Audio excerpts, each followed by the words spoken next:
Between 800 and 900 manuscripts have since been recovered, among them some of the most important historic and religious texts ever found. Among them, the Book of Enoch.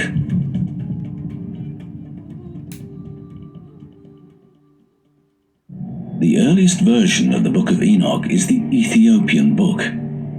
Ethiopia is home to the one church communion that accepts the Book of Enoch within the canon of the Bible. The Ethiopian book comprises the Book of Watchers, the Parables of Enoch, the Astronomical book or the Book of Luminaries, the Book of Dreams, and the Epistle of Enoch.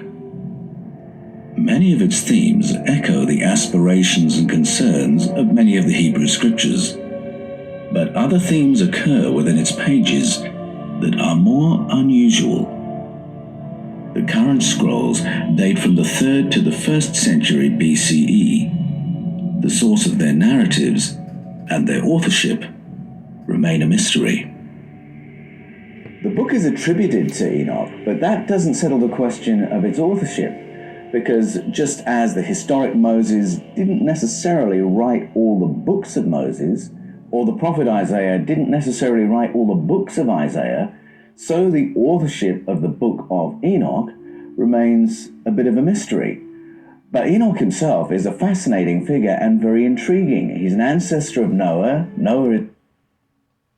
And that's true, because if you look in the story of our people being freed from Egypt, and they went to that land near that mountain, and we found out that mountain, the name of the mountain means sin. The crater wouldn't have had us over there. So, we got to recheck that story, right? And then to talk about, some angel, which is the fallen one, came down and wanted to kill the people. And it was claiming that it was the Most High. No, the crater wouldn't have, that crater wouldn't have came down on no body or anything like that, no type of physical form. So, the creator's not a he or she. Creator's a spirit. Creator's in us. So then that wouldn't make sense either, right? So what that tell you? That they're trying to stick there. See, we got a Moshe, and they got a Moses. Okay, in other words, every time we have a prophet's name, who was a good prophet, they named their evil prophet the same name. Now remember, all the names are wrong anyway, but I'm just telling you this is how they did this in these books. Is his great-grandson, and he himself, Enoch, is the great-great-great-great-grandson of Adam and Eve, which, if you think about it, if I'm doing my maths right, means he had... Of course, that's a hijack, because the real son, right, of Adam and Eve was, and that's the wrong name, it was Naga and Nagret had who? Okay, so let's not play these games, all right? All right, Adam and Eve had something that wasn't even ours, because they had nothing to do with us. That's two different stories, but they stuck their story in the book. Had 62 other great-great-great-great-grandparents in the same generation as Adam and Eve.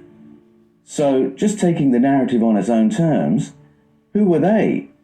I mean, that's a mystery on a mystery.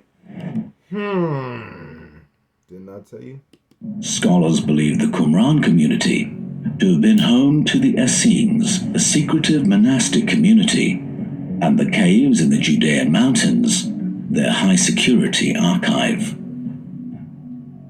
The evidence is that the Qumran community was part of the movement of Essenes, which was a monastic-style community of that time, and you can see why they would have loved the book. There are many themes that would have been important to them, but there's a section in chapters 85 to 90 of prophetic texts, and many people read them as prophesying the advent of various tribes and empires, and then they appear to foretell the advent of the Essenes themselves, and then Jesus of Nazareth, and then the 12 apostles. Now see, This when some of the prophets start falling for the bullshit. All right? When these demons start teaching the bullshit, which is all lies, because the devil had to admit that he made this lie up, because the Creator forced him to admit the truth. After he already perpetrated this lie for a long period of time, he told Enoch the truth. And Ezekiel, he had to tell Ezekiel the truth. Okay? Now, the devil means enemies, plural. It's a plural word, and it means enemies of the Creator. All right? And that's how you got this religion that would made us fall. And then in slavery was forced to the papal bull. And of course, Slavs fled. We fled the Portuguese, which wasn't even the real name at first. That's why they call them Spaniards, but the Portuguese. So we wouldn't have to become part of them. Some of the people stayed back, not a lot, but enough. The Puerto Ricans and all these others, most of you Puerto Ricans and Dominicans, stuff like that, some of y'all stayed back. And unfortunately, y'all got raped. And y'all did start doing their religions. And y'all did start coming against us, along with the pill-faced Mexicans.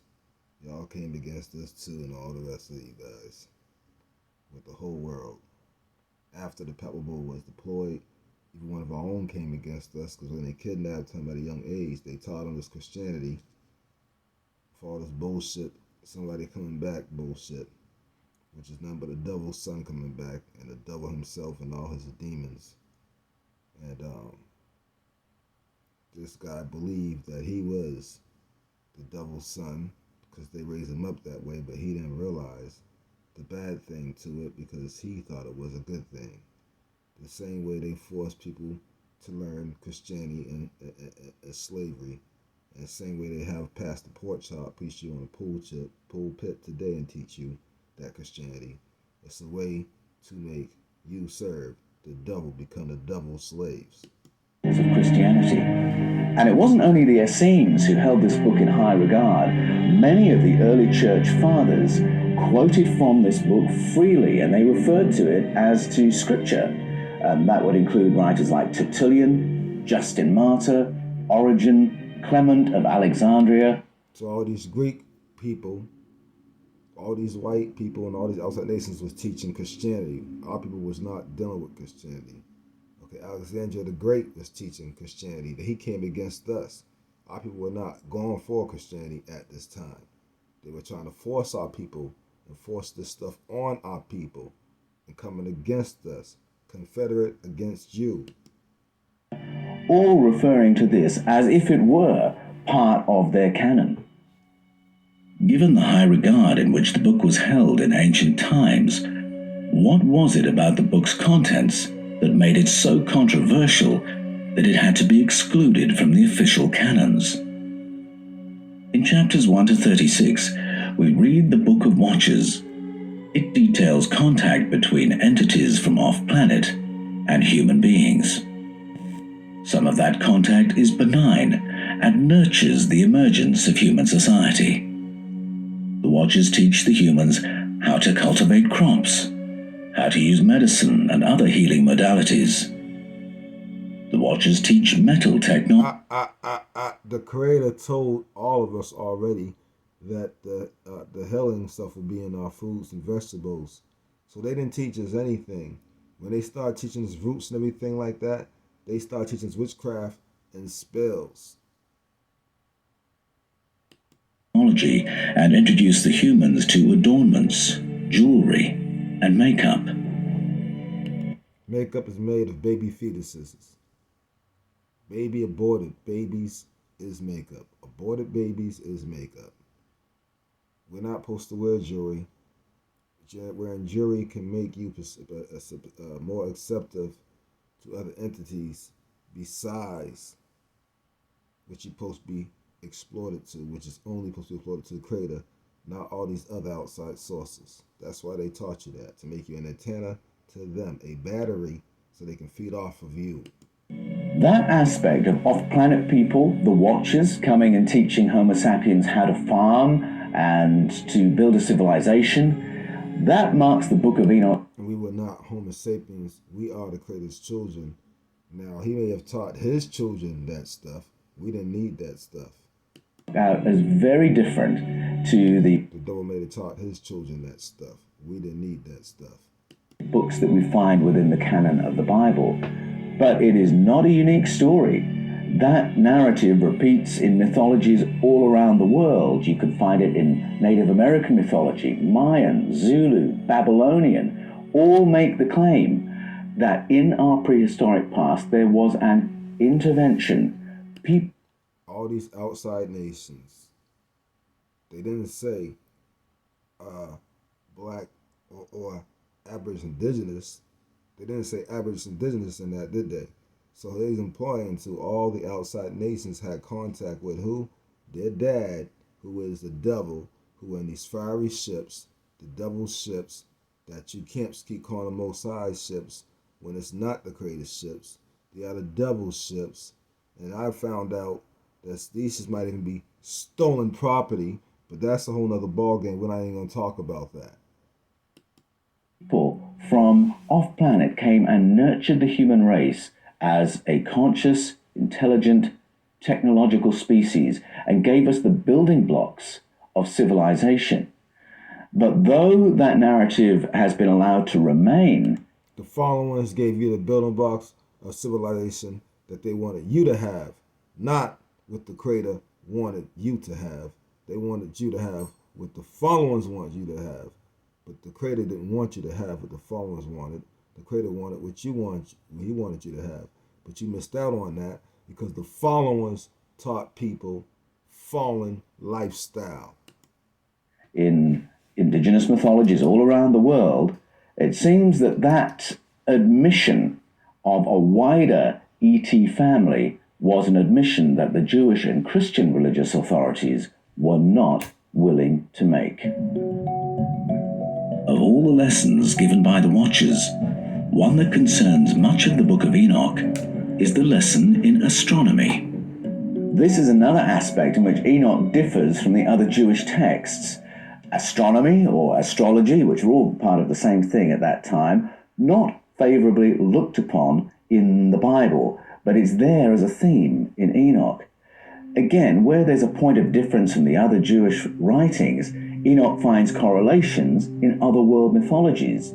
The moment you listen to other world mythologies, you hear the same notes. Mayan astronomy is a byword for sophistication. Egyptian, Sumerian, think about the Dogon people with their knowledge of the Sirius star system. In Enoch, we're told about the movement of the moon around the earth around the sun, the fact that the moon reflects the sun's light, the nature of eclipses and the cycles of the moon. How was the writer shown that?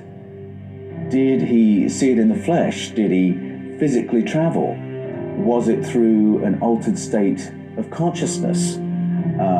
Was he shown if you don't know how to a remote viewing? By the time we're in the late chapters of the Book of Enoch, the suggestions are there that it was all of those. Among its most explosive claims is the book's account of the abduction of human females by... Now, Shem's Enoch wouldn't have done no remote viewing because Shem Enoch would have realized that it opens you up to these demons. So Shem's Enoch wouldn't want nothing to do with that. If there's any part of the Bible where it's talking about how Enoch was remote viewing, it's not talking about Shem's Enoch. It would be talking about Cain's Enoch. 200 of the Watchers. Their offspring are described as giants. The name the Book of Genesis gives them is Nephilim. Greek legend calls them the Titans, and mythologies all around the world tell their own versions of this intriguing episode. Or the Krakens. Writing in the 1st century of the Common Era, the Jewish historian Josephus refers to the ancestral memory of human abductions and hybridization unpacked by the Book of Enoch. Josephus refers to that as history, and he points to the existence of giants in his own time as material evidence of that ancient intervention. Now, it's interesting that he also